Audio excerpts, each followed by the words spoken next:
kaNkulunkulu ngoJobe. But into eqalayo kuqala into kaSathane eqala ingakenzeke kaSimakade.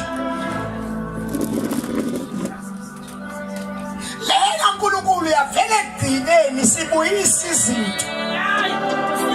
Hayi ngathi miskhona nami na.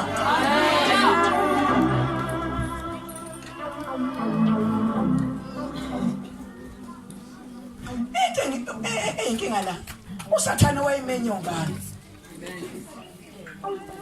uSathane wayimenya ba? Lithi iPhepeli wavele wayifikela.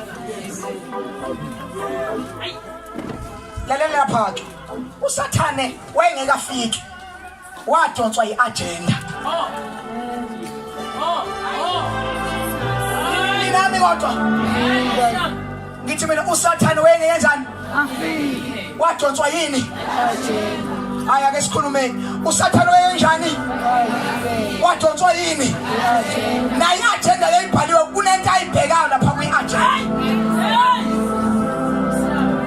Kunento ayibhekayo kwiagenda. Wesevela. Uyazi why wena ulengwa kangaka? Ingenxa yeagenda. Anyama namoto. Amen. Uyazi why wena uathekwa kangaka? Ingenxa yeagenda kaNkulunkulu ayihlele ngayo.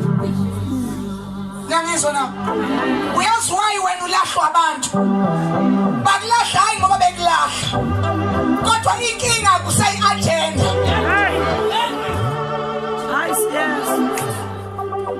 Into edala ukuthi ubone ngathi uyalingwa kusadedelwe uSathane and uSathane nje uze kuwe ngoba ebona iagenda. Yakuthi lo muntu uyingozi. uSimakade uhlale phansi waqeda.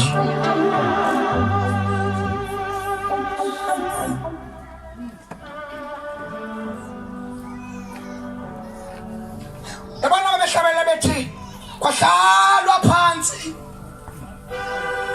kwahlelwa khona wakhishwa khona impilo yami.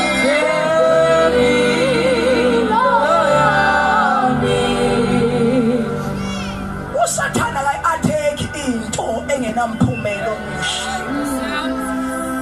Abantu abakulahli ngoba beqonda ukukulahla, bakulahla ngoba babasaqala ubadedelwe uSathane, badedelwe uNkulunkulu uSathane azokulinga ngenxa yeagenda uNkulunkulu ayihlelile ngempilo yakho.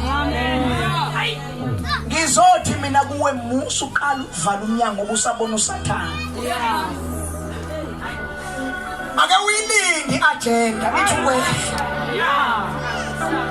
Ngoba kunala item elapha ngasekugcineni ethi la item bekukhona yini obekuseleyo ebesingaketha kulo mhlangano bese kuthiwa no into besingayetha kulo mhlangano ngalo muntu ukuthi into zakhe ayibuyisele seyiphindiwe.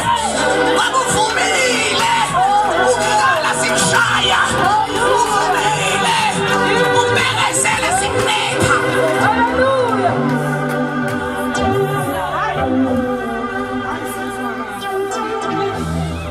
Usheshe wagive up wavala umnyango kanti besazongena uNkulunkulu.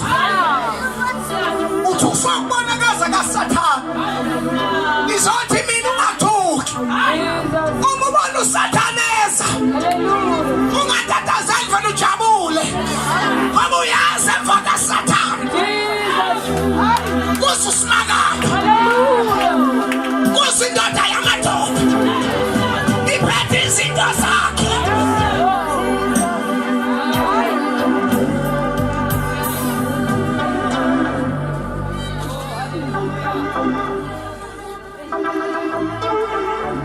Ngoba sasingesizwe ukubuyiswa uma kuthiwa nini akubangabikho ukulahleka. Uma kulahleka izinto zikaJobe babecabanga ukuthi kuyaphela kanti uJobe uyazi ukuthi icebo lakho Thixo kuqinishwe